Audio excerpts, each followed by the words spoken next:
Maoist రహిత సమాజాన్ని తీసుకువస్తాం, మావోలను అంతం చేయటమే మా లక్ష్యము అన్న మాట నేడు నిజమైంది.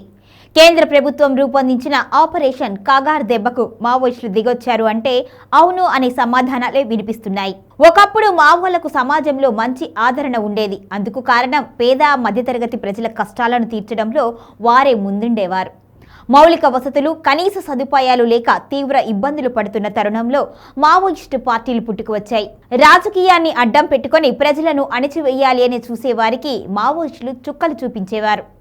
ప్రజలకు అండగా ఉంటూ ప్రభుత్వాలపై అన్యాయంపై పోరాటం చేసేవారు. కాలానుగుణంగా వచ్చిన మార్పుల కారణంగా అభివృద్ధి వైపు ప్రజా జీవనం అడుగులు వేసింది. గిరిజన ప్రాంతాలకు కూడా మౌలిక సదుపాయాలు అందడం మొదలైంది.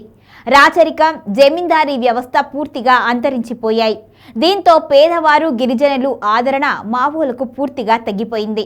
మావోయిస్టు పార్టీల్లో కూడా గ్రూపు రాజకీయాలు పెరిగిపోయాయి. వారిలో కూడా కుల వివక్ష అనేది ప్రారంభమైంది. ఇది మావోయిస్టు పార్టీలకు మైనస్గా మారింది. దీంతో ప్రభుత్వానికి మావోలను అంతం చేయటం అనేది చాలా సులువుగా మారింది. ఒకప్పుడు ప్రజలకు అండగా ఉన్న మావోయిస్టులు ప్రజలను భయపెడుతూ ఇబ్బందులు పెట్టడం మొదలుపెట్టారు. దీంతో అణచివేత దిశగా అడుగులు వేసింది ప్రభుత్వం. ఆపరేషన్ కగార్ ఆపివేయాలి అని, పోలీసు బలగాలను వెనక్కి పంపాలి అని ప్రభుత్వంతో నక్సలైట్లు డిమాండ్ చేశారు.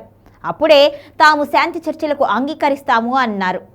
మావోలు ఇంత దిగి రావడానికి కారణం అమిత్ షా వ్యూహమనే చెప్పాలి. బుజ్జగింపుతో పనులు జరగవు అని, అణచివేతే సరైన మార్గము అని నమ్మిన కేంద్రం ఆ దిశగా అడుగులు వేసింది. అమిత్ షా వలలో చిక్కి విలవిలలాడుతున్నారు. మరో గత్యంతరం లేక, తలదాచుకునే చోటు లేక, మరో దారి కనిపించక మావోలు తలవంచాల్సిన పరిస్థితి దాపరించింది. కేంద్ర ప్రభుత్వం ఎత్తుగడకు చిత్తైపోయారు. చివరికి మావోయిజాన్ని తుదముట్టించాలి అనే ఆశయాన్ని నెరవేర్చింది కేంద్ర ప్రభుత్వం.